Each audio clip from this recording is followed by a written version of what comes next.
The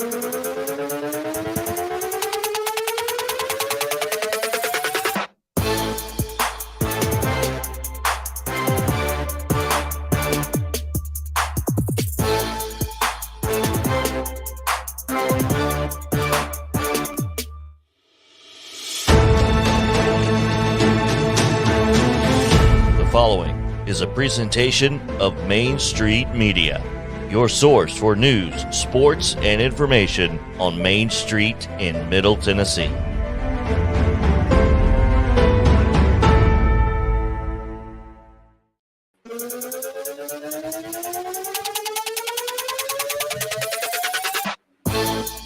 Welcome into Main Street Sports Today, presented by Mid-Tennessee Bone and Joint. Chris Yao and Mo Patton coming to you here on this Thursday edition. It's Prep Thursday. A lot of high school talk to get to today. It's pretty much exclusively high school football in Tennessee. So if you're used to this show having some preps to pros and everything, typically we would have that, but it's kind of a big week for high school football, so we're going to do the best we can to stick to it most of the day. Now, from preps to preps. Now, that being said, there may be some extra commentary in the rundown today because that'll be about all the time that we have to talk about those and some topics that are kind of need to be talked about. So there's that. But anyway, before we do any of that, Mo, hello. How are you? What's going on? I'm all right. Kind of the calm before the storm. Like you said, we got a lot of high school stuff to talk about, and big weekend as the opening weekend of the playoffs, and our top story is high school related as well. So it's a jam-packed high school related show today. It is, in fact, and I'm looking forward to it.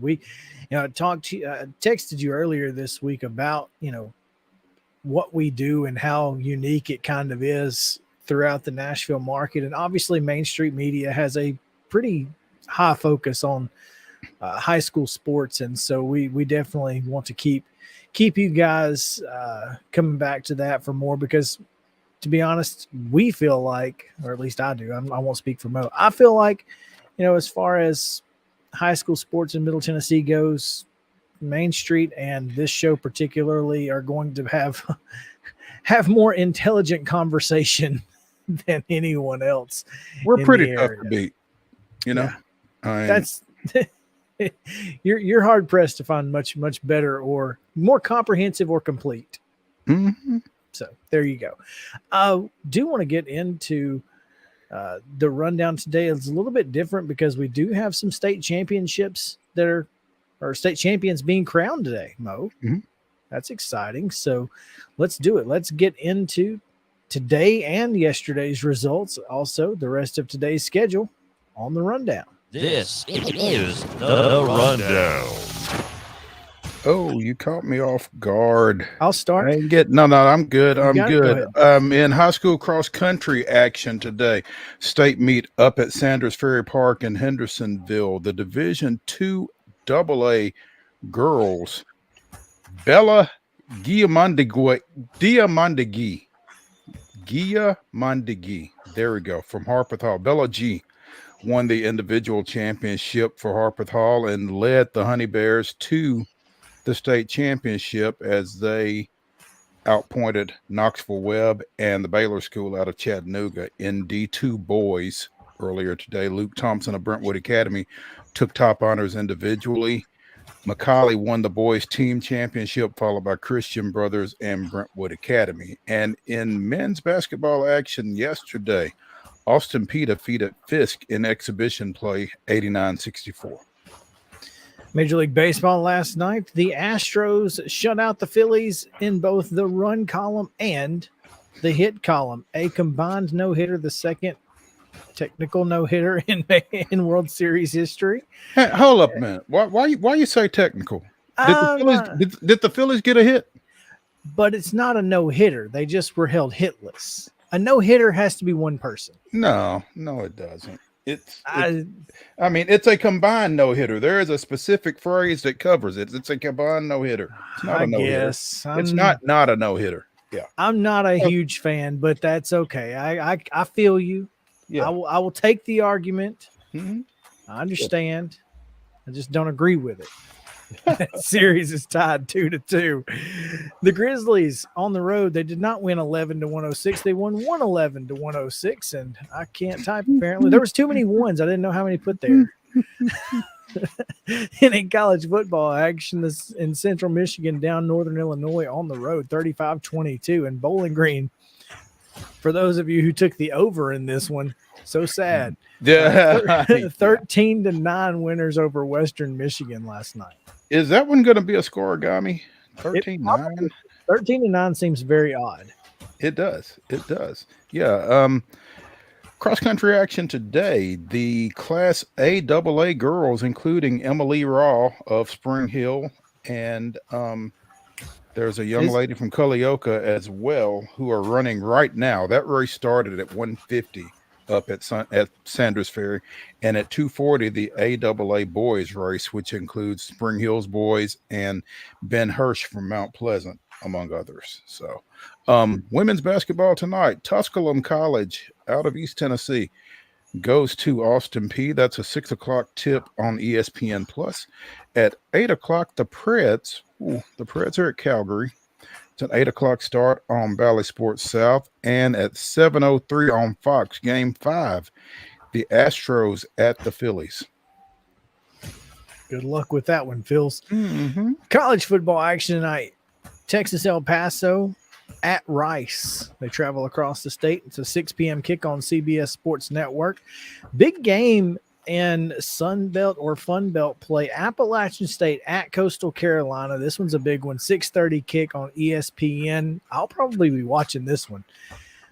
But if you're not, if you decide to check out the U, you can check out former Nashville Cat. Nope. And Nope. Oh, he's not there anymore? Nope. That's sad. Just kidding.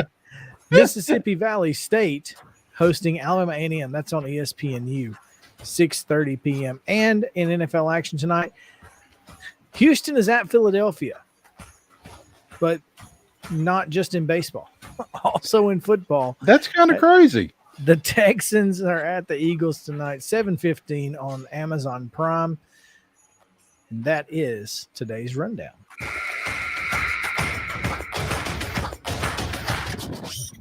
The eyes of Texas are upon you, Philadelphia.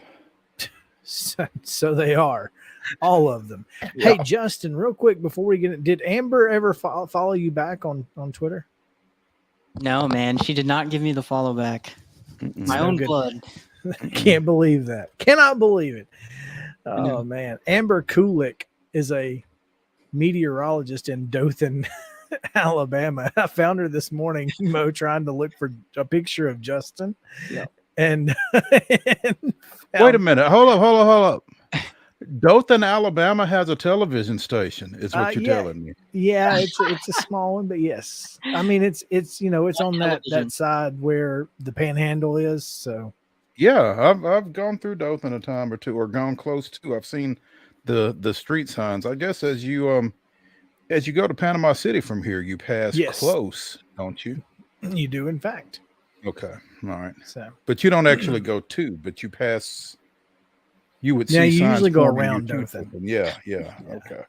You wouldn't. But go I did through, not. But it is interesting. I just thought, man, that's look at the Kuliks out here reading the. How weather. many Kuliks could there be? Yeah, no relation, Justin. I don't know. I mean, I doubt it. I don't think so. It's my dad's side, so I think I've met everybody on my dad's side of the family, but I don't know. You never know. You never know. I never know. He's got some explaining to do, I guess. Yeah, we'll let that be between you and Chris. Yeah, exactly. Kulik. Yeah, the other Chris. Chris K. Oh, man. Well, it's time for today's top story. And today we have Mr. Football Award finalists. They were announced earlier. Oh, the semifinalists. That's right. Sure is. Semifinalists awarded in each category. They all the way through from Class A to D2 AAA, and as well as Kicker of the Year. Do Do you have them in And front of you, Mo? I do have them in front of me. And in terms of local interest, the list is pretty short, man. Yeah, Middle Tennessee didn't get a whole lot of love in this one. Did not get a whole lot of love at all. In Class 1A, the only Middle Tennessee performer is Isaiah Thomason from Fayetteville. In Class 2A, Zach Prince from East Robertson is the only Middle Tennessee semifinalist, and we're going to come back to that in just a second. In 3A, technically, Waverly is in Middle Tennessee, and Easton Elliott is one of 4 finalists. You got 2 from Alcoa, 1 from Covington, and 1 from Sheffield out in Memphis. So 4A, Gabe Borders from Macon County is the only Middle Tennessee semifinalist. In 5A, you've got Malachi Dowell from White County. And Deshaun Bishop from Carnes, who is a 2-time 2,000-yard rusher and almost set the state record for yards in a season last year. So good luck, Malachi. And then you've got Jordan Potts from Powell, who quarterbacked the Panthers to last year's 5A state championship. So it's that's a relatively loaded field, but again, only 1 Middle Tennessee semifinalist in 5A.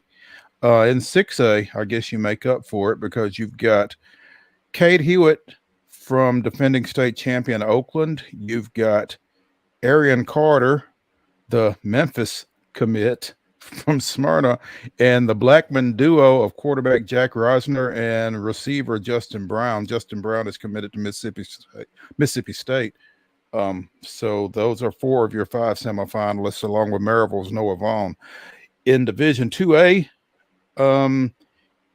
Garrett Weekly from Friendship Christian, DJ Merriweather from Clarksville Academy, and freshman Jared Curtis from Nashville Christian are semifinalists, along with Ashton Jones from Donaldson Christian and Kevin Finch from USJ. In D2AA, you've got a couple of kids from Lipscomb, Caleb Beasley and Junior Sherrill, along with Boo Carter from Chattanooga Christian, Brock Glenn from Lausanne. I think he's an Ohio State commit. And Charlie Robinson from Knoxville Webb. D2 AAA. Marcel Reed and Gabe Fisher from MBA. Max Carroll from Briarcrest. Carson Gentle from McCallie. And Caleb Hampton from Baylor.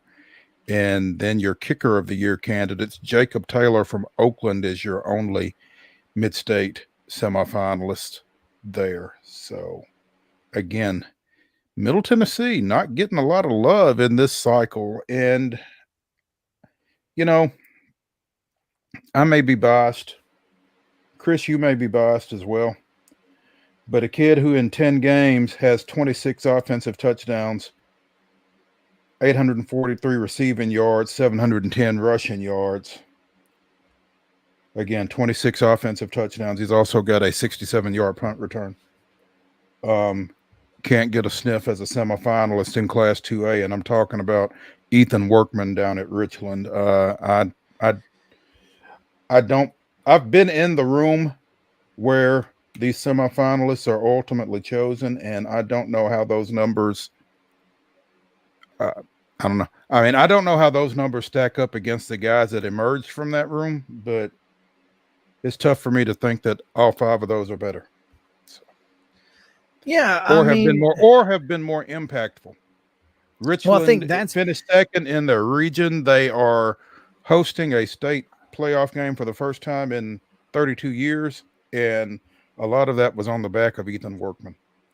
Well, but see, the problem is that you just, and like a lot of these things, you don't have a chance to see all of these kids play, and you don't understand that without Ethan Workman, this team isn't second in its region. You don't understand, even looking at just the numbers, how important he is to that team, and the fact that, you know, they went into that Mount Pleasant game and got down 21-0, and they went to that Notre Dame box where he was just getting direct snaps and running it up and down the field and put them back into the game. Same thing at Cascade. Same thing at Forest. those are the type things that you don't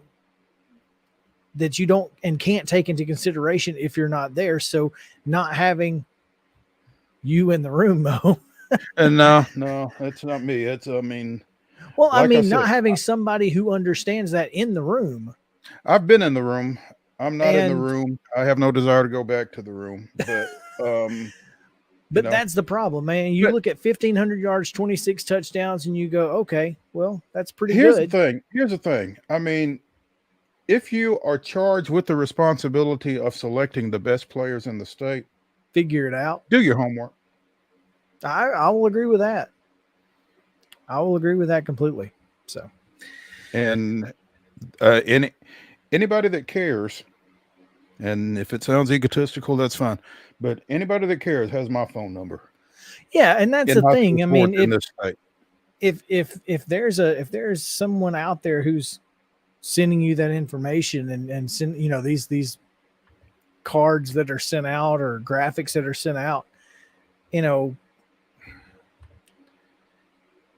maybe you just say, hey, What about this guy? These numbers seem decent. Why is he a candidate? Mm-hmm. Why should we consider it? What about this guy? Yeah. It's tough, and it's unfortunate for Ethan, but you know what? And really and truly, I feel like Jackson Collier out at Mount Pleasant should have gotten some consideration as kicker. I wouldn't disagree. I mean, particularly as a 2A kicker, where you don't see that on a regular basis. He was 4 or 5 on field goals, with a longer 42. He's 27 to 31 on extra points, averaged 37 yards per punt and 80%. And I think that's a low estimation, but at least 80% of his kickoffs went for touchbacks. And I mean, at the Class 2A level in particular, that's a weapon. And that's a weapon that is going to impact this postseason. I agree with you. So, Absolutely. Well, that's our top story. Mr. Football semifinalists are out there. We're going to take a quick break. When we come back, Seth Anderson of Columbia Academy will join us here in just a moment. So stick around. We'll be right back on Main Street Sports Today, presented by Mid-Tennessee Bone and Joint.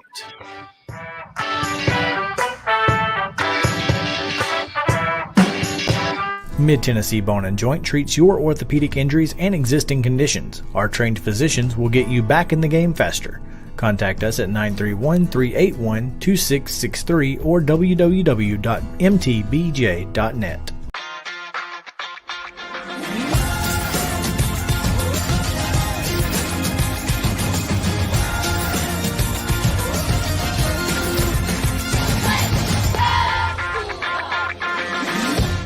Hey folks, while we take a quick break from the show, I want to tell you about our friends over at Custom Stone Handlers in downtown Columbia. Ed Rich and his team at Custom Stone Handlers believe in leadership. And outside of the military, our greatest leader building platform is sports. Custom Stone Handlers proudly encourages young people to get in the game. You can contact them today at 931-490-4990 or visit CustomStonehandlers.com. Jones & Lang Sporting Goods here in Columbia has been outfitting teams, officials, and anybody else from T-ball to college for 50-plus years. Be sure and check them out at 931-388-8060 or online at jonesandlang.com. Jones & Lang Sporting Goods, the look of a winner. Zion Christian Academy, ZionEagles.org or 931-388-5731. You can schedule your appointment. Go tour their campus. It is beautiful over there, and you're definitely going to want to see it. Again, it's ZionEagles.org. Give them a call, 931-388-5731, and schedule your tour today. Are you an enthusiastic sports fan? Want to have fun and get in on the action? Heck yes, that'd be awesome. Have great attention to detail? Want to stay active? Definitely. Want to give back to the student athletes in your community? Obviously, yes. Then you'd make an excellent high school sports official. We need more officials in Tennessee, because with no high school officials, there are no high school sports. Sign up today at highschoolofficials.com. Mid-Tennessee Bone and Joint has been the official sports medicine provider for Murray County Schools for more than 40 years. We specialize in orthopedic injuries, and our Ortho Quick walk-in service lets you bypass the ER. Visit us online at www.mtbj.net.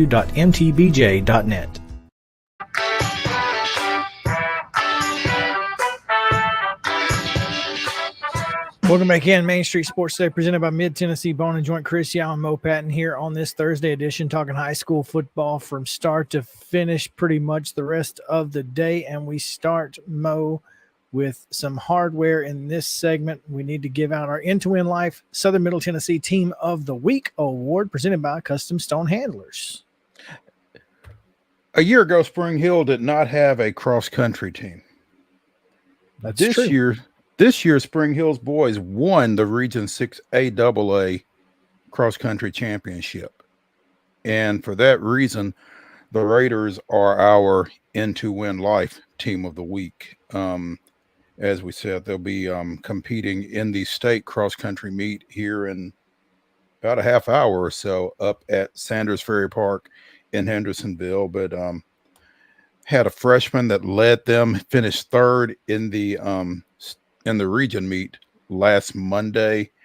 Kyle Nielsen is his name, and a couple of folks that had run previously, but they didn't have a team last year because their coach left right at the onset of the season and they weren't able to get him replaced, so they just shut it down. But great bounce back for the Spring Hill boys. And again, congratulations also to Emily Rao, who won the region individually on the girls side. They did not have enough girls runners for a girls team, but she's carrying the banner for them as well. So congrats to the Raiders, our End-to-Win Life Team of the Week. And our Mid-Tennessee Bone and Joint Southern Middle Tennessee Athlete of the Week goes to, well, again, for the 5th time this year, he is also the Main Street Preps Player of the Week. It's Austin Hicks, a senior running back from Mount Pleasant. He didn't get a lot of carries, but he was very efficient with them in Mount Pleasant's win over Forest last Friday night. 5 carries for 111 yards and 3 touchdowns. You'll take that. That's pretty stout. It is stout, in fact. Yeah. So congratulations to Austin for both winning MTBJ and Main Street Preps Player of the Week honors. Now we go to Coach's Corner, presented by From the Heart Cafe out in Chapel Hill. Renee Hart and the fine folks out in Chapel Hill. It's keeping you fed and happy. If you're out that way, make sure to stop by. See Renee. Tell them the guys at Main Street Sports Today sent you, or just tell them Mo sent you. And She'll also be sure means. and check on their catering out there. They do a great job with business lunches and the like, and I'm sure she's putting together a menu for Thanksgiving. So if you want to let somebody else handle your holiday cooking, be sure and check in with From the Heart Cafe as well. Absolutely. And today we welcome in Columbia Academy football coach Seth Anderson, who has been on the show since we started. We appreciate you listening in, Coach. Awesome. I appreciate y'all having me. Well, clearly this is a man with nothing to do. I guess the hay must be in the barn in terms of this trip tomorrow to Jackson Christian. But you did have a little leg up in terms of scouting for this one, I would say. Yeah, we had them on schedule earlier this year. That was the night those storms came through, and we only got to play a half of that game. So it pretty fortunate, going against a team that we've already played and that we're familiar with, and so that definitely helps in preparation. I would imagine the way things went that night, it also helped Seth in terms of motivation. Absolutely. You look at a couple years ago, when 2020 hit and you weren't sure how many opportunities that you would get to play. And when we played Jackson Christian earlier in the year, we really wanted an opportunity to finish, because that is so recent memory for us is the 2020 season when, you have a game scheduled and then all of a sudden it's canceled. So we wanted that opportunity for those seniors not to miss an opportunity. So we're definitely looking forward to going back and finishing this week. Led 10-0 in that game until the last play of the first half. Still led 10-7 when you went off the field. And a second weather delay pretty much did y'all in that night. But, Jackson Christian has gone on to win, I think, 6 of their last 7 games, 7 of their last 8, something like that. They finished the year 8-1. 8-1. And clearly, you guys, at the very least, played right with them. Yeah. We felt like we obviously 10-7 at half. Anybody's game at that point. Yeah, they've had a great year. They're a great team. Their only loss is to USJ, who a lot of people see as the best team in Division II 1A. So they've had a lot of success, and not just squeaking by teams. I mean they've been putting it to their opponents. I think they're averaging close to 45 points a game. Defense is playing great, so it's definitely going to be a tough test for us tomorrow night. Seth, a couple weeks ago, I got to see you guys against Clarksville Academy, and obviously a really good football game between two pretty good football teams. And you guys, kind of found a way to change what you do offensively with having a new quarterback in your system, and with the athleticism that you have in your backfield and with your skill players. Do you feel like this is a game that you guys can go over and get what might be considered an upset to most folks? Yeah, I hope so. I know our kids are confident going into tomorrow night. Obviously, you hit on it. Monte Baldwin is the focal part of our offense. I mean, the kid he's 2 yards away from 1,000 for the second consecutive season. So he's going to get his touches. Teams are going to key on him. So we feel like how can we best open up some things for him? And Harrison Brownlee at quarterback he's a dual threat guy. You have to respect his legs. So hopefully getting a little bit of attention off of Monte will open it up for him. And then obviously if you are 100% locked on to stopping number 24, that should leave our quarterback open to run it a little bit. That's a pretty gutsy move, Seth. Week 10 of the season, you changed quarterbacks. Now, you had already changed quarterbacks earlier in the year, not necessarily by choice, when Connor Rawson goes down. But, I mean, to make a move that late in the year, that close to the postseason, maybe. I don't know, what were the pros and cons that you feel like of doing that right there? Oh, yeah. I mean, obviously, Connor goes down after the FRA game, and that changed things a little bit for us. And we just really wanted to look to see what can make our offense the most productive. And we felt like there are things that Elisha does that gives us a good chance. We felt like there are things that Harrison Brownlee does that also gives us a good chance. And they're different kids. I mean, they're different. They have different skill sets. And we felt like moving forward to crunch time with our offense already, no matter who's at quarterback, our offense is going to be a run-first offense. Like I said, when 24 is in the backfield, he's going to get his touches, right? So what can we do that will most effectively help him out and draw some attention off of him? And we felt like putting a dual threat guy back there right beside him, obviously would kind of free him up a little bit. And, he ran the ball real well against Clarksville Academy, Brownlee's first outing out. I know he's 50% passing with 100 something yards, 150, 160 yards passing. And then he ran for, I want to say about 60 or 70 that night as well. So the offense, there was a lot of production. It's just that game, we couldn't get out of our own way. I know we had 3 turnovers that led to 21 Clarksville Academy points, and that hurts. And then the exact opposite last Friday night at Grace, low scoring game, but we won the turnover battle 5-0. So hold on to the football this time of year, and you put yourself in a good chance to win. And that's definitely a focus for tomorrow night.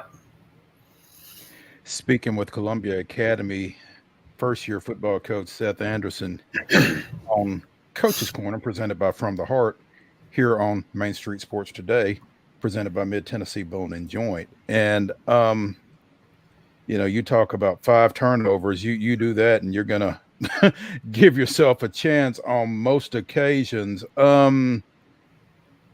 looking back over the course of this season, though, you guys have kind of given up some points.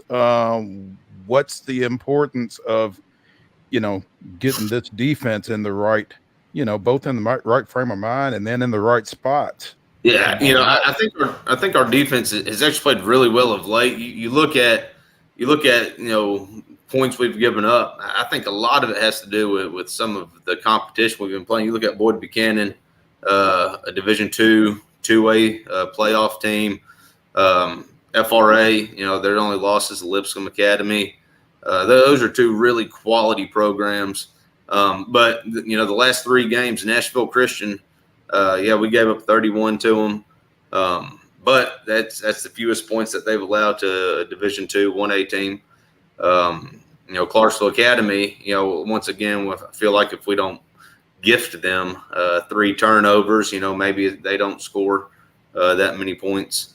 And then obviously we had the shutout against Grace last Friday night. And, high school football, if you can limit the big plays, for us, if we can limit the big plays tomorrow night, we feel like we got a good chance. Obviously, Cam Boyd, their running back, he's special. He's good. He's fast. He's quick.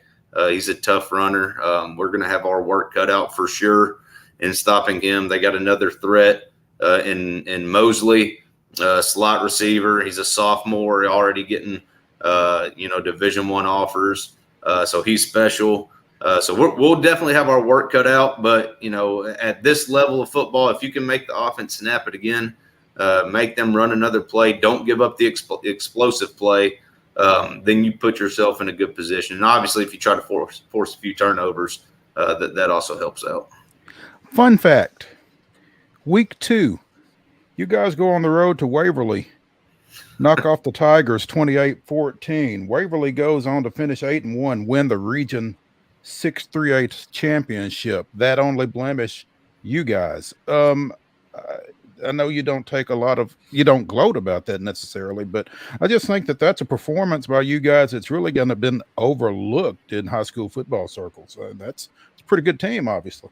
Absolutely. They, like you said, undefeated. Besides the game against us, they got one of the best running backs in the state. I believe he's up for a Mr. Football nomination. That kid he's special. I think he went over 2,000 last week. I know he's right there at it. I could be wrong, but I know he's right, very close to it. They're a different team than what they were week 2. We're a different team than what we were week 2. We've grown early in the season. It's still kind of a hit or miss what you're going to get. We played well that night. That's definitely confidence that we can build on moving forward. That, hey, we can play with whoever lines up against us. I think confidence has never been a question for our kids. That they've done a real good job of competing every time we've gone out. That's definitely something we might look back on after the season, say that was a good game. That was a good one. Unfinished business to take care of in Jackson, Tennessee on Friday night. Seth Anderson and the Columbia Academy Bulldogs. This is going to be a lot of fun to watch and keep up with. Luckily, we'll have a firsthand look at it through the eyes of Mo Patton, who will be in attendance. So you're not – are you taking him over there with you, Seth? Is he hey, topping a ride? Or if he wants to ride, come on. We got room on the bus. No, I appreciate the offer, Coach, but I'm not sure that I can get away as quickly as you all are. So I may be coming in there. I may be driving right onto the field right at kickoff to cover it. So don't mind me if that's the case. Yeah. Coach, we appreciate your time as always. It's a pleasure, and we look forward to the game tomorrow night. Hey, thank you, and thank you all for all that you do and getting these kids some recognition and get their names out there. I know we as schools and athletic programs really appreciate all y'all's hard work. So thank y'all. Appreciate that. That is Coach's Corner, presented by From the Heart Cafe out in Chapel Hill, keeping you fed, keeping you happy. They, of course, are doing catering, breakfast, if you are so inclined. And of course, those great desserts that I'd put up against anybody in the state. That's all I'm saying. So let me drop this on you. Fried cinnamon rolls. Ooh. See, we're doing cinnamon rolls a little different in the house right now, but fried sounds really good. Mm-hmm. That was the thing the last time I was over there. So just something to think about. From the heart to the gut. Yeah, something like that. Yeah. Let's take a quick break. When we come back, we will start our previews in Class 1A. We'll go through Class 3A in the next segment, so stick around. Main Street Sports Today, presented by Mid-Tennessee Bone and Joint. We'll be back after this.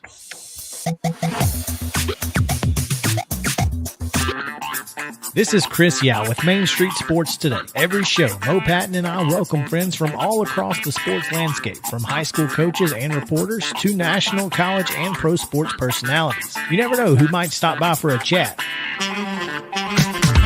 AP Tennessee Sports Editor, three-time Tennessee Sports Writer of the Year 2020 TSWA Hall of Famer. She covers the Titans, the Predators, the Grizzlies, college football, and hoops. Please make welcome Teresa Walker. Former University of Tennessee, former Team USA Olympian, ex-Cy Young Award winner, R.A. Dickey. R.A., did I miss anything? Man, that was sweet.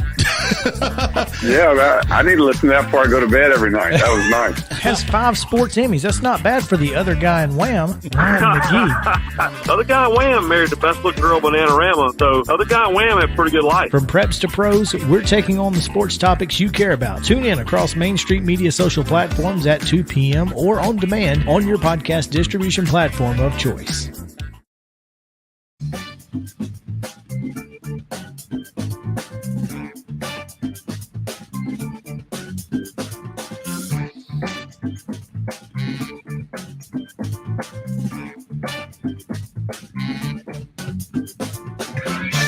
The high school football season is here, and nobody handles Friday nights better than Main Street Media. Here's Zach Womble with details. That's the name of the game here at Main Street Media and Main Street Preps. Is, we've been doing this for a long time now, and I think you hit on it. We've got an army of reporters across all of Middle Tennessee. I think there's about 130 schools in the Middle Tennessee area, and we try to cover all of them. We cover about 11, 12 counties at this point. And those Friday night shows, it's we're gonna show that off. We're gonna showcase the talent that we have on the field with reporters across several mid-state games on the weekly basis. So whether you're in Williamson County, whether you're in Giles County or Murray County or Montgomery or Robertson or anywhere in between, we're gonna have you covered from 6 to 11. Friday Night Live is presented by the Tennessee Highway Safety Office, where fans don't let fans drive drunk.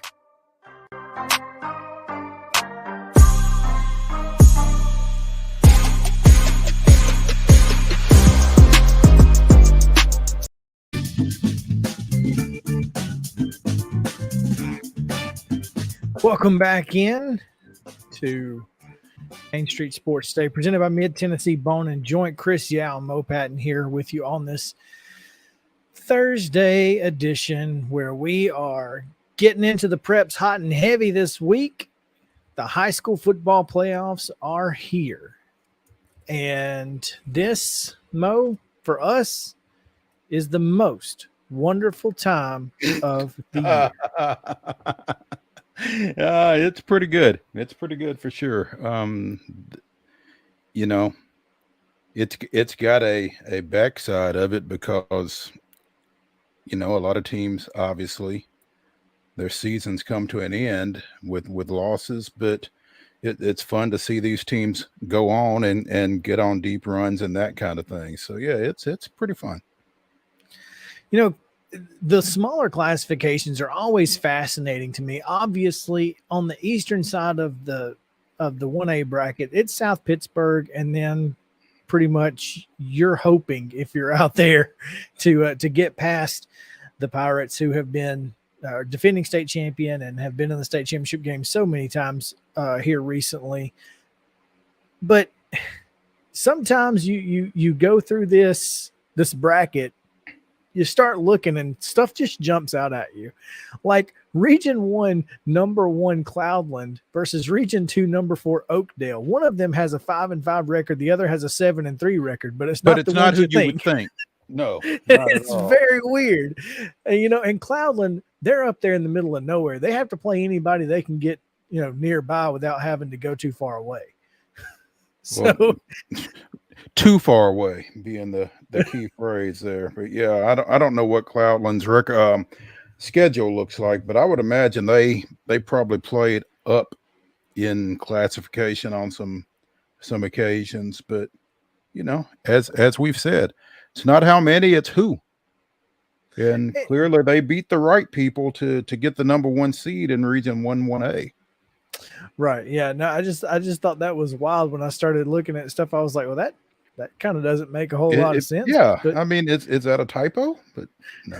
I was very concerned. No, that's 5-5 Cloudland, your Region 1-1A champion. So, I mean, they were undefeated in region play, so you can't knock them.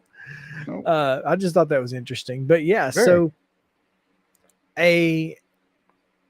obviously we talked about this last year in Class 1A on the eastern side of the bracket. There's really 2 teams, and in my opinion, it's South Pittsburgh, it's Clay County, and they're gonna, you know, they're potentially gonna meet in the quarterfinals, and that's unfortunate.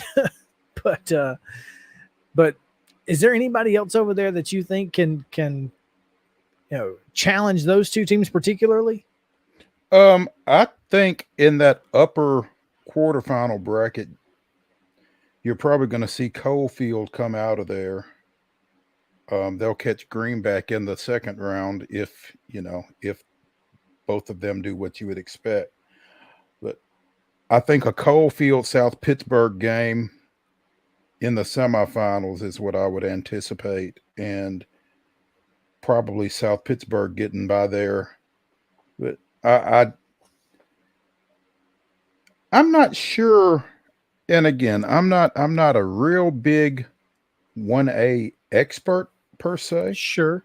But Clay County at 9-1 really is an intriguing record for them, for me. I'll be interested to see how that pans out. They were in the same region with Gordonsville.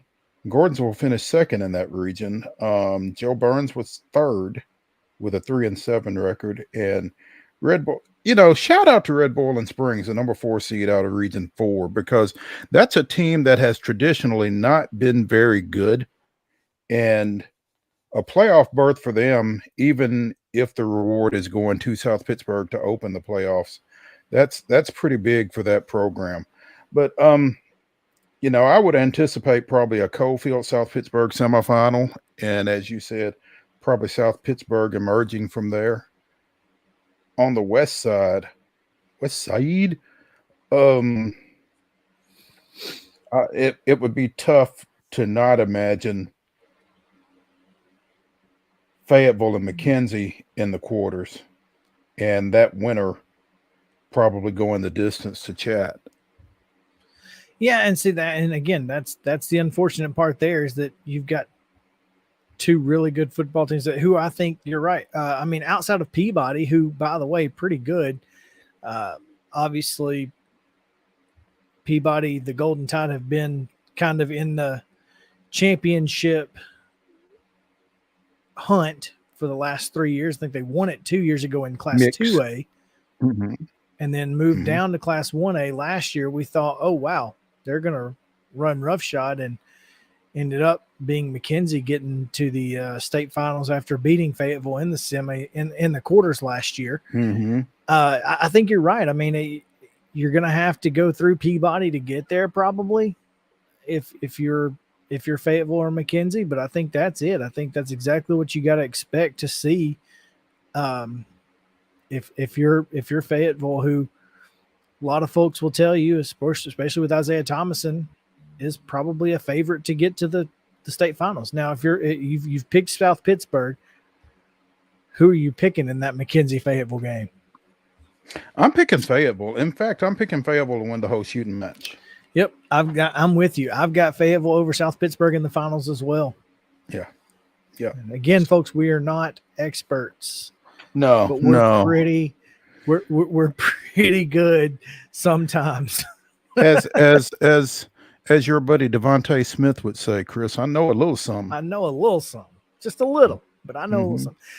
We move on to Class 2A here. Class 2A, I probably wouldn't have said this, except I may have gotten talked into it yesterday. Region 1 top seeded Hampton, 8-2. Their 2 losses, nothing to shake your head at, as they come to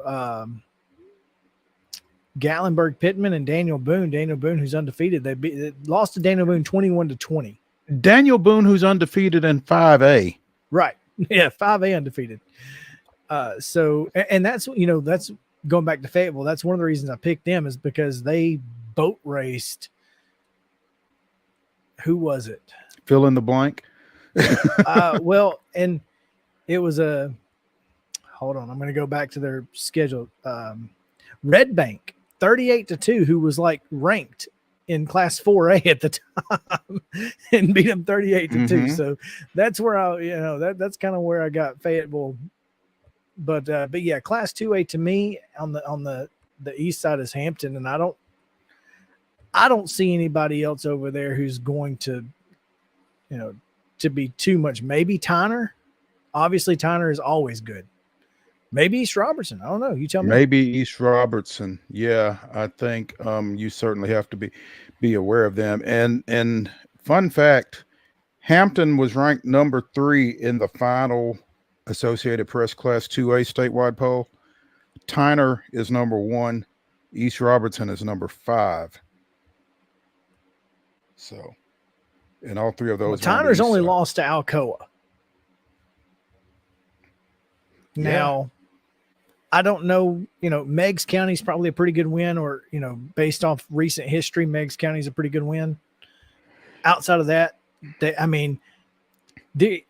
Tyner's scores are 44-0, 39-6, 41-0, 42-0, 40-0, 35-7, 41-7, 26-0, 54-0, and then they gave up 42 to Alcoa, which is, it's Alcoa. So, Tyner's been boat racing, folks. They look pretty darn good, and Trousdale County is probably not looking forward to that trip after winning the last 2 games of their season, by the way, to sneak into the playoffs as the 4 seed. They're 2-8 on the year, but they beat Whites Creek and Watertown in order to get into the playoffs. How about that? Be careful what you ask for. No doubt.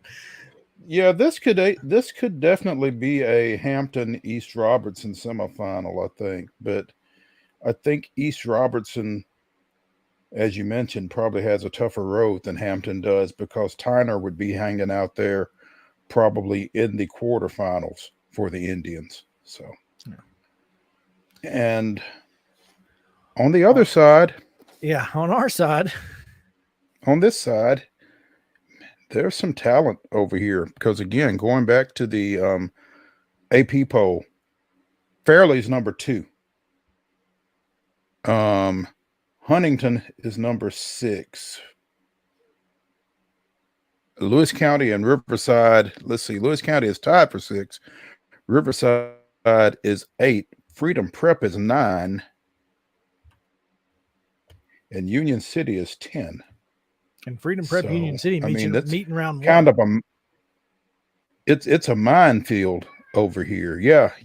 That's going to be a heck of a ball game. Is Westview ranked? Westview is number 4. Okay. Did I not mention? They are number 4.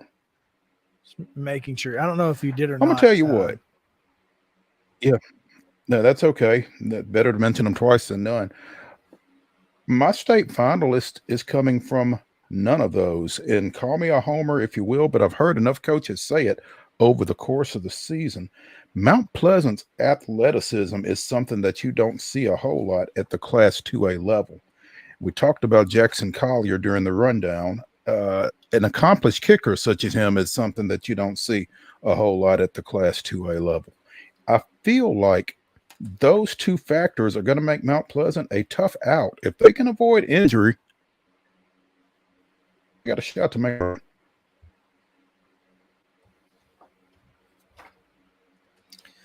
I'm going to tell you that Mount Pleasant's going to make the semifinals. They'll be playing on Thanksgiving, but I don't think that they're going to get past. And this would have sounded crazy at the beginning of the year after they lost the first two games of the year. But Westview's on a roll, and they are really, really good. I'm taking Westview to get past fairly in the quarters, and I've got Westview, the Chargers, back in the state finals. I've got them against Hampton. I've got Hampton winning this time. I think Westview recovered from the loss of the quarterback that I would have anticipated.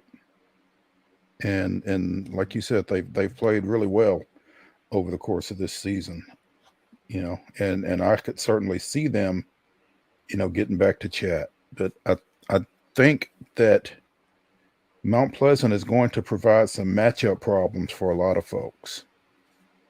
So I don't disagree.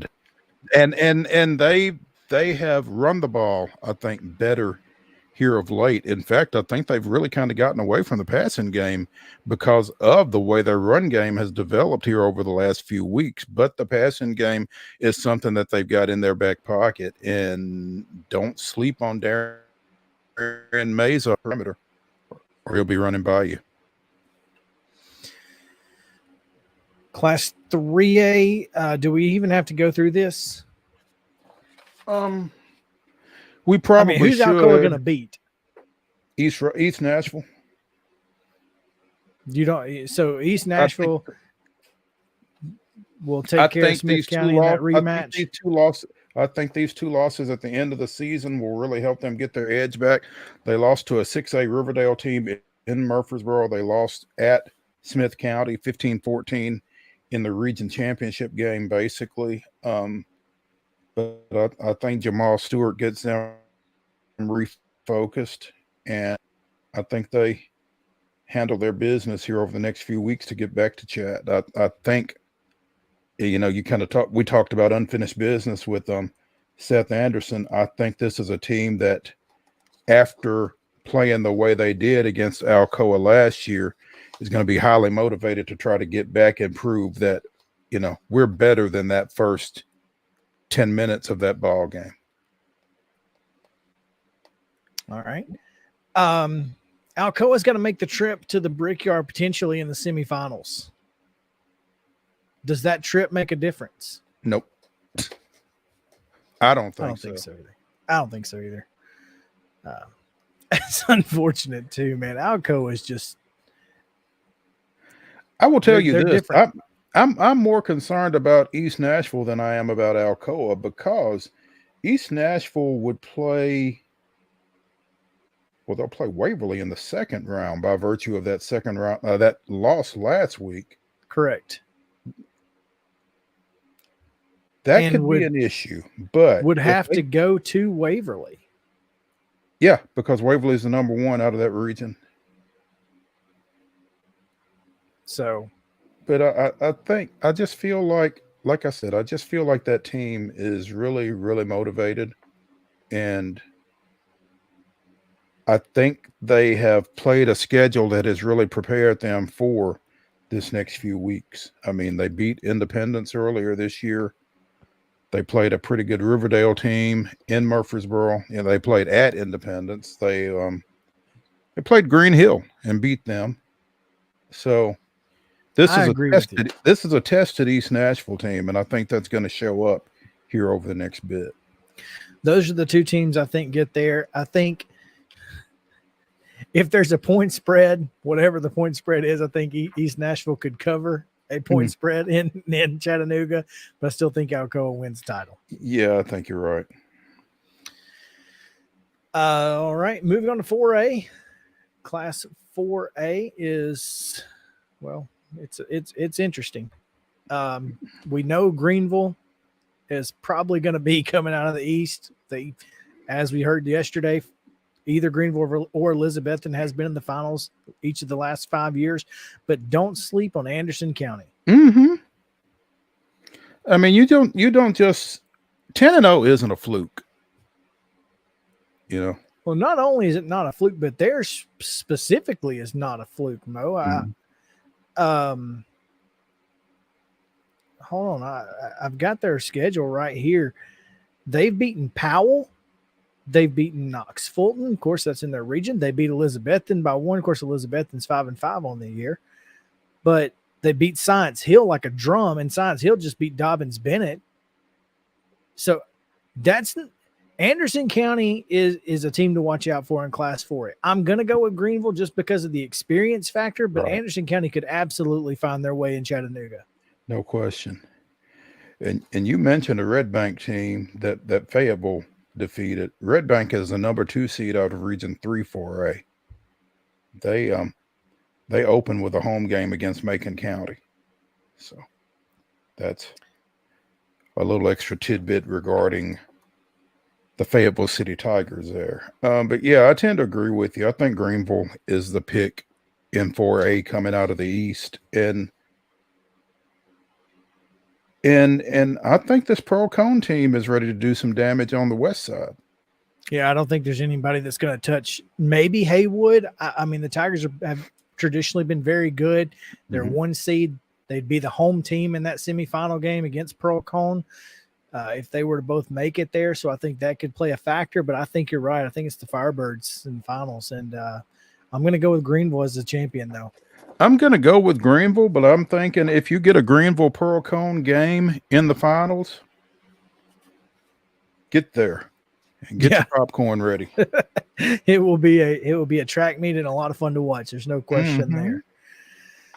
Class 5A. Now, here's where things get interesting on the east side of the bracket. Undefeated Daniel Boone, who's got a couple of pretty decent wins on the year. I mean, I'm not saying that they went out and, just, but I mean, they beat Hampton, they beat Science Hill, they beat Elizabethton, and they've given up no more than 20 points in that win last week. 20 is the most points they've given up all year. But Knoxville West is the first team since like 99 to beat both Alcoa and Maryville in the same season. And and then you've got, you've got teams who have been there. Powell. I mean, they're 8-2. It's not like they're a slouch. They were there last year. They've got a Mr. Football finalist or semifinalist in Jordan Potts at quarterback. Class 5A has always been the most wide open since they moved to 6 classes. Mo, what are your thoughts? Because I don't even know that I've got any. It's a crapshoot to me. I think the line forms behind Knoxville West, like you said. Nobody else has beaten Alcoa and Maryville. Nope, not in this millennium. Yeah, so I mean, now I think that kind of comes with an asterisk. Obviously, I mean, both Alcoa and Maryville are teams and programs that are in a little bit of flux right now. This isn't the Maryville machine that we've gotten used to seeing. Alcoa had to make a change at the head coaching position with the retirement / resignation of Gary Rankin.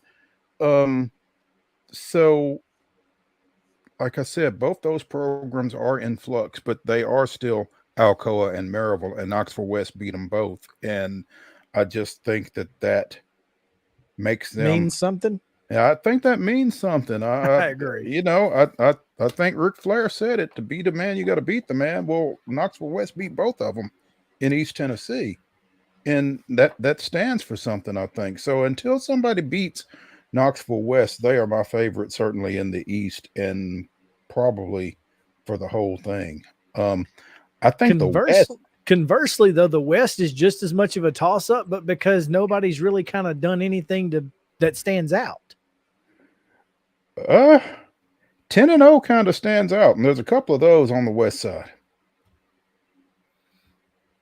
No, I don't disagree. Look, Nolensville's a really good football team. I don't know much about Munford or anybody they've played, so I can't speak to them.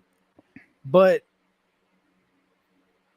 it's not. I'm saying that Nolensville hasn't gone out there and Nolensville hasn't beaten Alcoa and Maryville or anybody to that degree. So right, and so it's just kind of been and all, that region, which is don't get me wrong, an absolute slugfest of a region, just because of the different teams that you have to play from Lincoln County to Page. It just seems like there's a bunch of different styles of football being played, and then you've got you've got teams like Springfield and Henry County that have been really good for the last couple of years as well.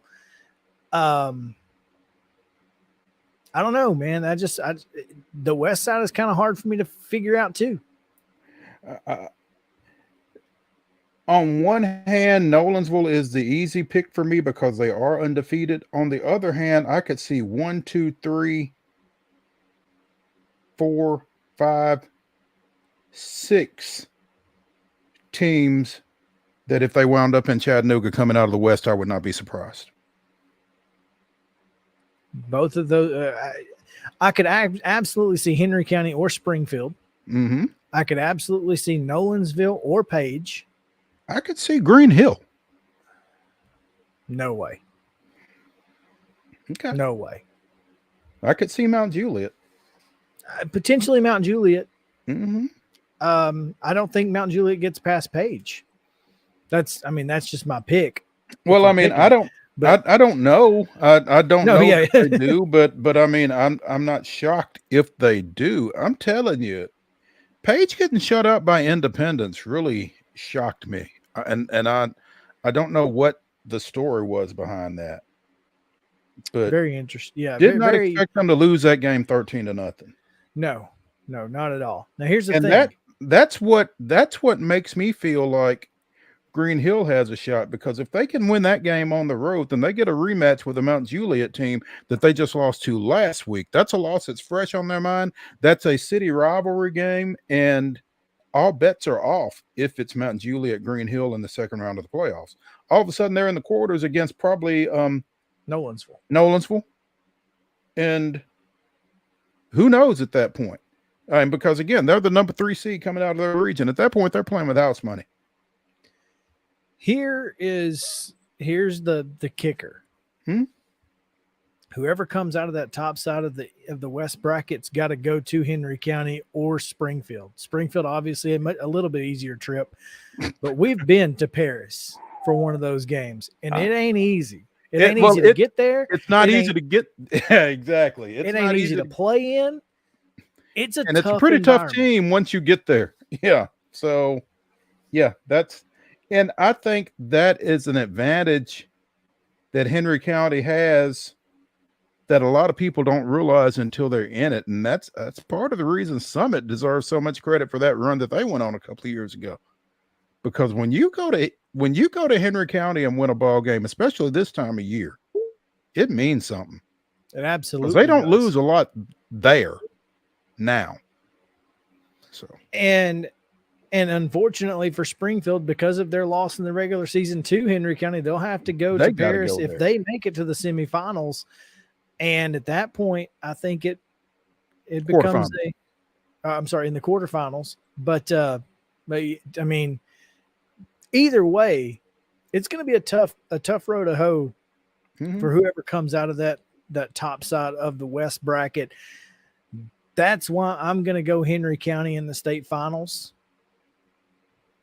And I think Knoxville West wins it all. I'm going Nolensville, but your prediction makes a lot of sense. That trip to Paris is tough, man. If you win that game, though, you got a lot of confidence going into the state finals. If you get past the all the catfish that you eat while you're there, the sirens going off, the potential fights in the stands. Oh my goodness, the sirens. The sirens. Somebody should outlaw those things. Absolutely, they should. Man. Class 6A. This is an interesting one. Obviously, Oakland is going to come out of the east side, but I wonder who they play in the semifinals. In the semis? Because you feel like it would be Maryville. But Science Hill won Region 1. Dobbins Bennett's right there waiting in game 2. I think you got to be a little concerned with Farragut as well. But again, Farragut, Region 2. Now, of course, they must have lost to Maryville in the regular season. But yeah, I think Farragut is a team that you got to watch for as well. Absolutely. I just feel like until somebody beats them, it's Maryville. Certainly. In the semis. That's absolutely a great pick because you can't go wrong with it. I don't think you can. I really don't. But I think Oakland, whoever it is that comes out of the top side, I think Oakland beats to get to Chattanooga because they're Oakland at this point. Yep. Yeah, I mean, at this point, they're just plug and play, man. It's pretty amazing the job that Kevin Creasy has done over there over this period of time. Looking on the west side, though, we talked about how wide open 5A is. I think, again, you've got a number of teams that could get hot and get on a roll into Chattanooga from the west side of the bracket. I tell you what, if I call in sick on November 18th, mind your business, because a Cane Ridge game in the quarterfinals against Beach would be worth the price of admission, I think. I'd love to see it. If you are Beach or Cane Ridge, you certainly hope one of these Region 7 teams figures out a way to get to the semifinals, so that trip becomes much shorter.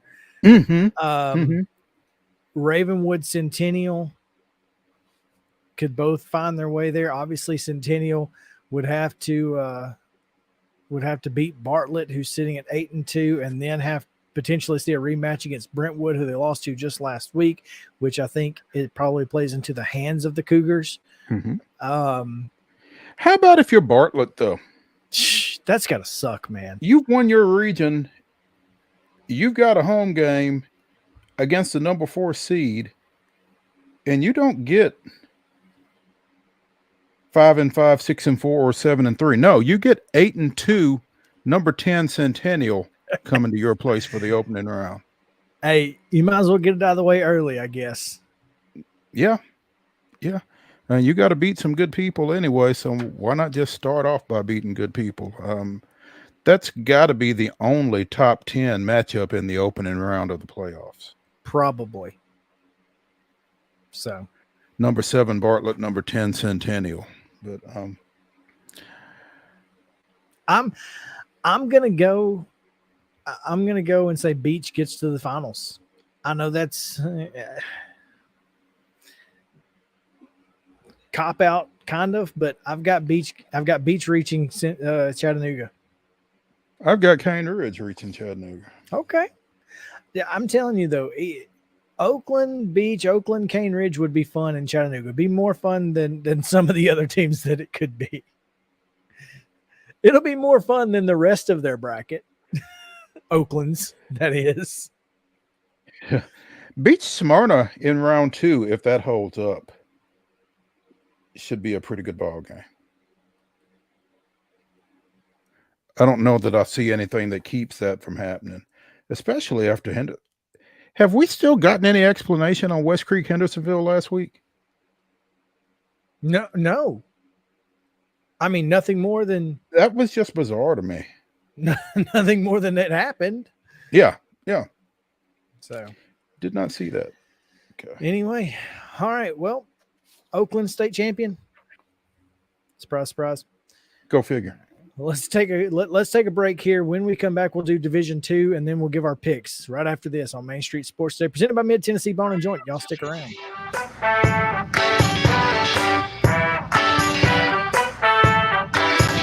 Mid-Tennessee Bone and Joint treats your orthopedic injuries and existing conditions. Our trained physicians will get you back in the game faster. Contact us at 931-381-2663 or www.mtbj.net.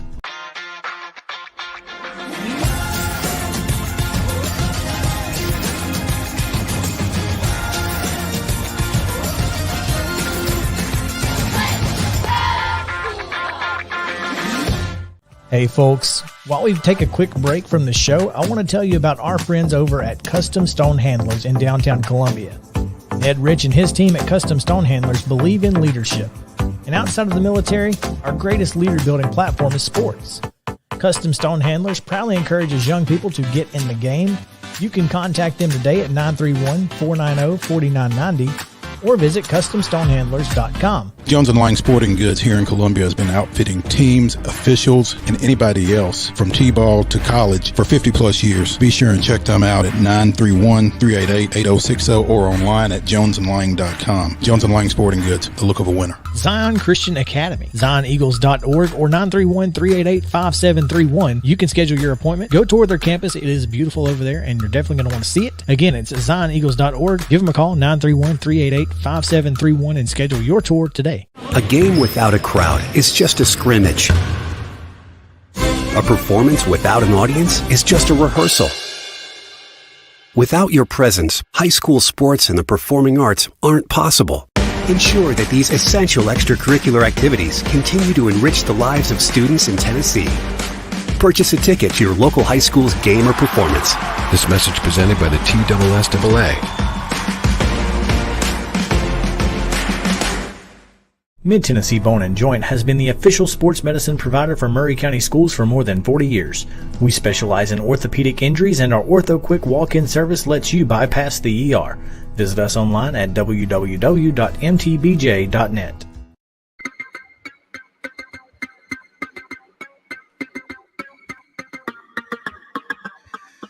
Welcome back in Main Street Sports Day, presented by Mid-Tennessee Bone and Joint. Mo, Blaine Keller, reporter up in Robertson County, just tweeted 8 minutes ago. He believes that he has a video.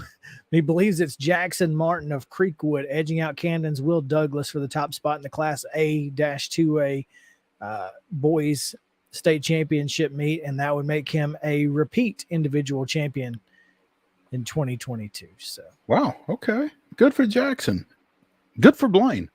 Good for Blaine for being there and getting that. Absolutely. Yeah, Thanks, Blaine. yeah. We appreciate it. All right, let's talk a little D2 and the unfortunate situation that we find ourselves in on November 18th, as it it appears we're going to have a Friendship Christian USJ matchup in the semifinals instead of the finals.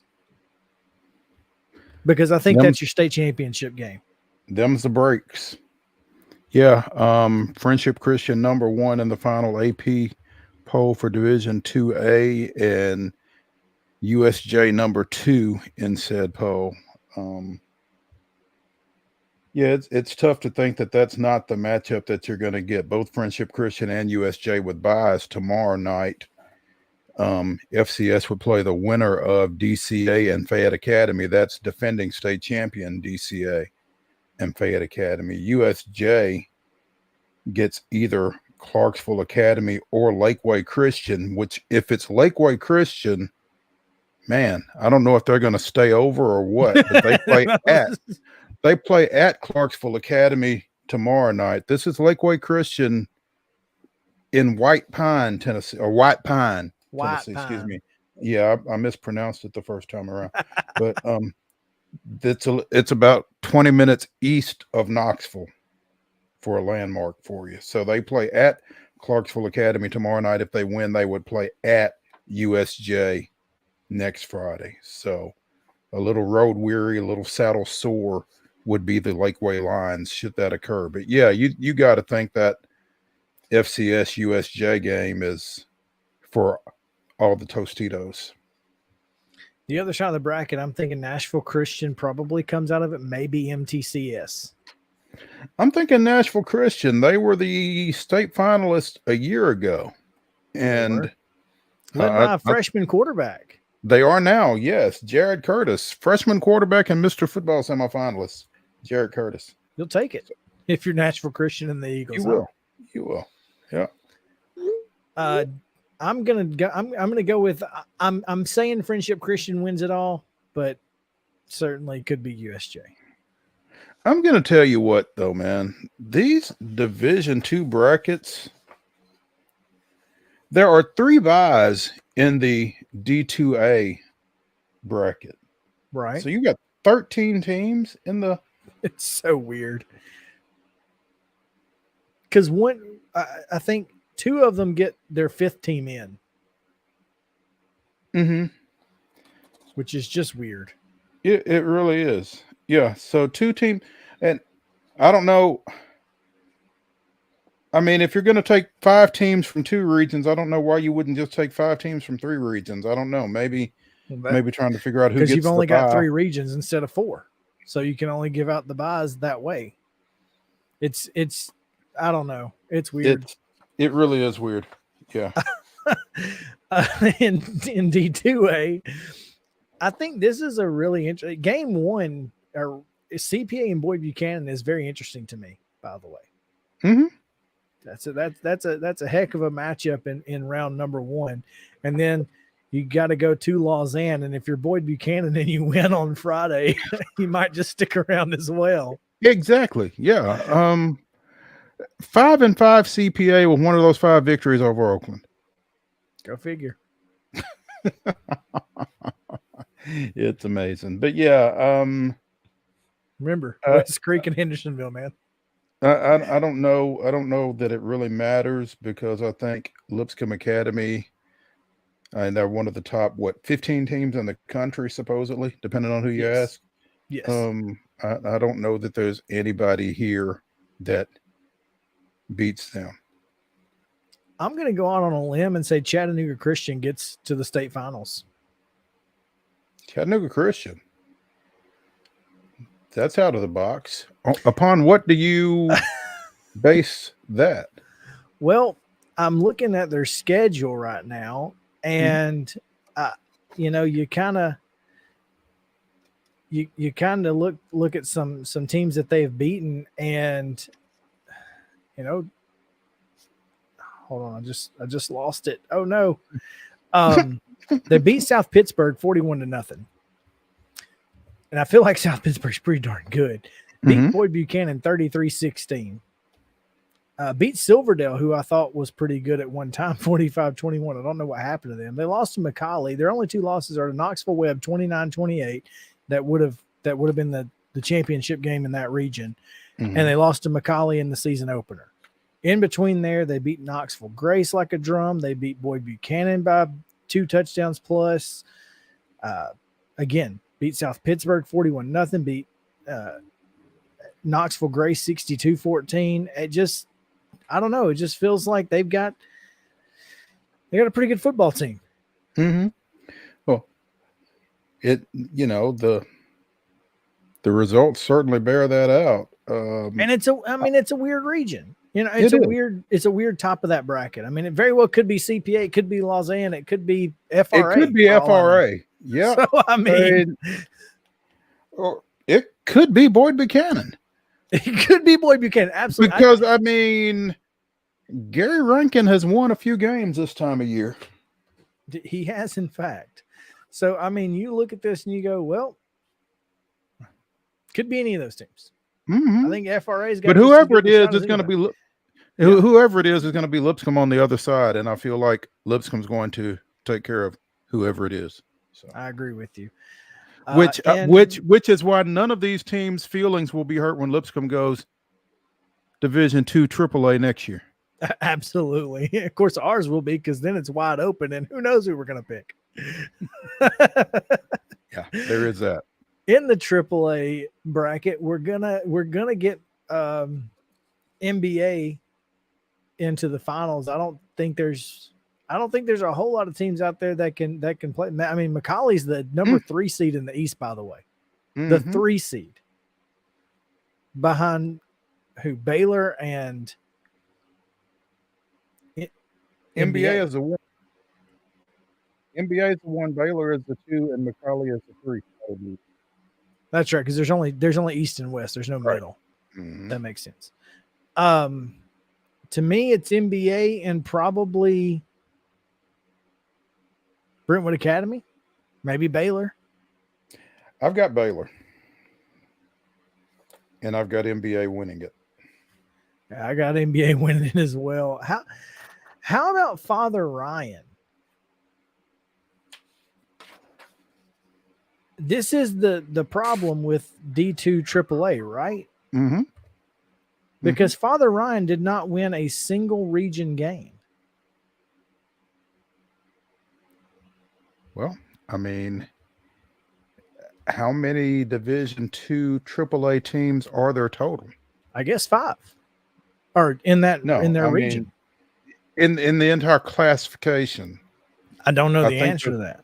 Yeah, but therein lies your issue, I think. But you're right. You're absolutely right. This is a team that went 2-8, but they beat both Brentwood and Cane Ridge, who both are hosting playoff games in Class 6A. I got nothing. Nope. It's pretty inexplicable. It really is. But yeah, I got NBA winning it all. Yeah, I really like the way this NBA team has played. You know, we saw them last year in the state finals against McCallie, and I think they really took that loss and really built from there in every facet, you know, from a going back to work, from an off season, from just the whole thing. Yeah, it feels like this is a team that just didn't want to be in that position again. There are 12 football playing schools in Division II Class AAA. They're all in the playoffs. Every one of them. I guess. It's the only way I can make sense of it. So, well, no, St. Benedict is apparently not playing football because St. Benedict might not be open any longer. So technically there are 11, but yes, they are all in the playoffs. Which I don't know. You know, we talk about in college football and in other endeavors making the regular season mean something. St. Benedict went 2-8 this year. Okay, so they did play. Well, they had a team. There are 12, 1, 2, 3, 4, 5, 6, 7, 8, 9, 10, 11, 12 teams in the playoffs, 12 teams in Division II AAA, and St. Benedict has to. Oh, they're St. Benedict. They're the number 6. Yeah, so everybody got in. You're right. Everybody's in, and why? I mean, I guess we play the regular season for funsies and seating, I guess. All righty then. Well, and hey, here's the thing. That keeps you from having to worry about scheduling. I guess. Who cares? Let's go. Go play who you want to. All right. We've got 10 games from across the mid-state and three games in Southern Middle Tennessee. 4. Well, 4 that involve Southern Middle Tennessee teams. Yeah. So, yeah. Okay. All right. So let's get to it. Let's pick them across Middle Tennessee. We start with the Main Street Preps game of the week. Riverdale at Lebanon, 7 o'clock on Friday. Yeah. I've got the Blue Devils in that one, but you know, Riverdale has played better here of late, but I think Lebanon really has some dynamic players on the offensive side of the ball, particularly the quarterback, and I think he makes a difference. I've got Lebanon by a touchdown. I've got Lebanon by 4. I think it's 21-17. I think it's a really good football game. I'm looking forward to it for sure. BDP. There you go, Justin. McGavick at Beach. All these games tomorrow night, by the way. The only 2 games tonight at all are Liberty Creek is hosting Ezel Harding tonight. That is not a playoff game, by the way. It is not a playoff game. No, neither team plays or is eligible for the playoffs, so therefore they are not playing. And Pickett County is playing somebody tonight who also not in the playoffs. I'm pretty sure they're not eligible for the playoffs because they don't play a region schedule. There you go. So, yeah. Anyway, there are games tonight, but and if you're up in Sumner County and you feel like making a trip to see Liberty Creek, feel free do so. They got great facilities uniforms over there, apparently. Great So, facility, uniforms. It's worth it. But all these playoff games tomorrow night at 7 o'clock. McGavock at Beach. I got Beach going to the finals, so obviously I'm going to take the Bucks here. And yeah, well, I've got them at least to the quarter, so yeah, we're going to take the Bucks in this. Same thing with Gallatin at Cane Ridge. You got them in the finals, so I guess most taking the Ravens here. There we go. Yeah, I've got the Ravens as well, 24-14 over Gallatin. I think this is going to be a pretty good game. Gallatin has certainly been a little bit better as the season progresses. So I've been more impressed with them as the season has gone on. Yeah, but I certainly think Cane Ridge takes care of it. Exactly. This is a game I'm really interested in, Mo. Overton at Clarksville. I was clearly really I think it's going to be a very good football game, but I think it's going to be closer than a lot of folks think. I just feel like Clarksville has played some really good ball and beaten some folks in ways that I did not necessarily anticipate. And so the way they opened the season, you wouldn't have expected them to be very good. Yeah, but they got better as the year progressed, and I think Isaac Shelby is one of the more underrated football coaches in the area. I think he does a good job, and I think you've seen that with them, the way they've gotten better as the season has progressed. I think Clarksville takes care of Overton pretty easily. Boyd Buchanan at CPA. Yeah. I just cannot put that CPA win out of Oakland out of my mind. I like CPA in this one. I think it's a great matchup. Again, sometimes we probably talk too much about coaches, but clearly you've got two of the better ones in the state, and Engel Martin and Gary Rankin in this one. And I just think CPA has been a little bit more tested this year. I agree. That's why I've got CPA winning. But boy, as you said, Gary Rankin's won some games this time. He has. Gary Rankin having Thanksgiving open is going to be a weird situation. I mean, it'll be wild around that house. I mean, they're not used to. Now, that being said, he's got Thanksgiving open no matter what because they get the bye week in Division II. So there's that.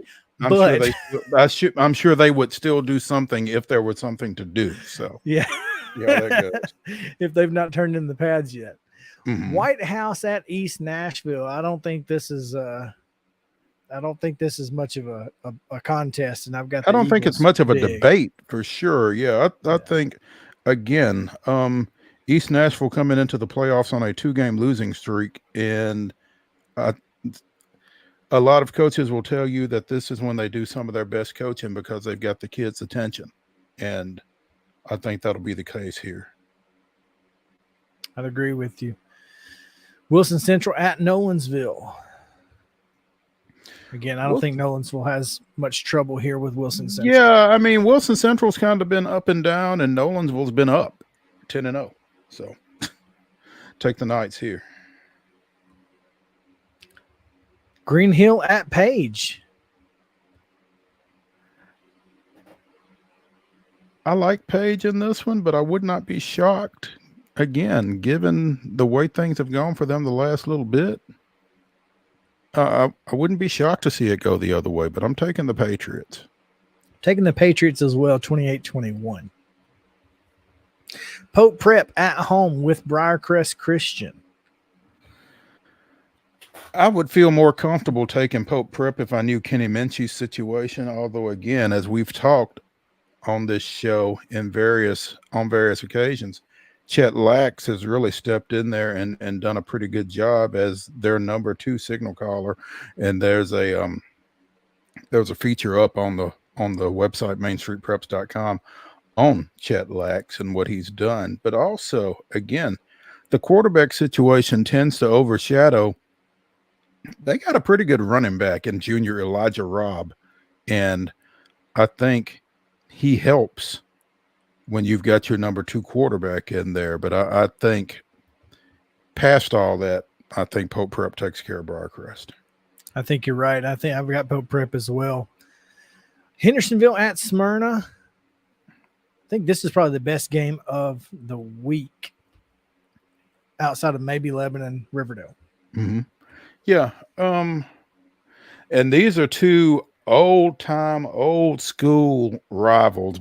These 2 used to be in the same district back when we had 3 classes years and years and more years ago. They were both in 9 AAA along with Gallatin and Franklin and a few other, Mount Juliet and some other folks. And so, you know, there will be some dads of kids that, you know what this one's supposed to be about anyway. But I like Smyrna in this one. I just think the Carter kid is a difference maker on both sides of the ball. And I'm still trying to figure out Hendersonville from last week. I really am. I've got Arian Carter and the Bulldogs as well. So there you have it.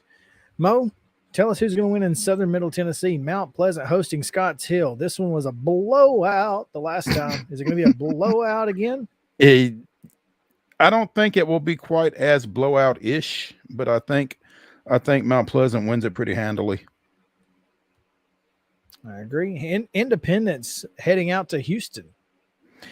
I don't really know what to expect out of this because I don't know what to expect out of Independence, but and I don't know how good those Memphis teams are. I took Houston pretty much on the basis of being at home, and Houston's got a 6'10" receiver. I don't know who covers him for Indy. No doubt there. Yeah. I'm with you. I've got Houston as well, but it's mainly because I don't know what Independence team you're going to get. Yeah. Then you've got Richland at home against Adamsville. This one may be the blowout that you were referring to with Mount Pleasant. I just think this Richland team playing at home in the playoffs, again, for the first time in like 30-something years, I think they're going to be sky high.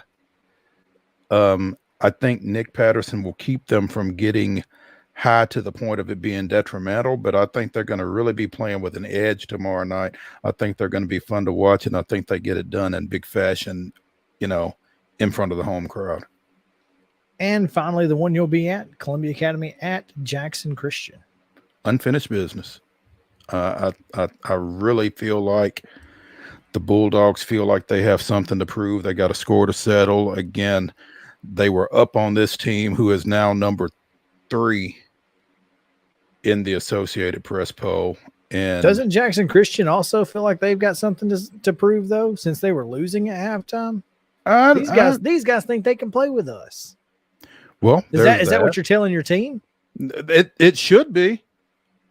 I don't know. I don't know if you can get their attention at 8-1 like that. That'll certainly be. I would think that would be a talking point in the JCS locker room. So I'd be saying. yeah, but and I'm really interested to see Harrison Brownlee at quarterback. You saw him in his debut, but I feel like he's really probably gotten a little better since then. And he was 10 of 20 throwing the ball that night for 170 or something like that. But and he hit some seam routes that were just disgusting. Great stuff. I am looking forward to what this offense looks like with him and with Monte Baldwin, who has 998 rushing yards right now. So I like Columbia Academy in this ball game. So all right. Well, there you have it. Know before you go, you now do. If you want to see our full picks, full staff-wide picks, mainstreetpreps.com. Appreciate you guys hanging out with us. Sorry we went a little over. But hey, if you needed to know what was going to happen in high school football in the playoffs, you weren't going to find it anywhere better than right here on Main Street Sports today. Mo, It's been fun. Tomorrow, college football. We're going to talk a lot of great stuff, and I'm looking forward to it as we preview Tennessee and Georgia. We've got Jordan D. Hill joining us from the Bulldogs side of things, and should be a lot of fun. Looking forward to it.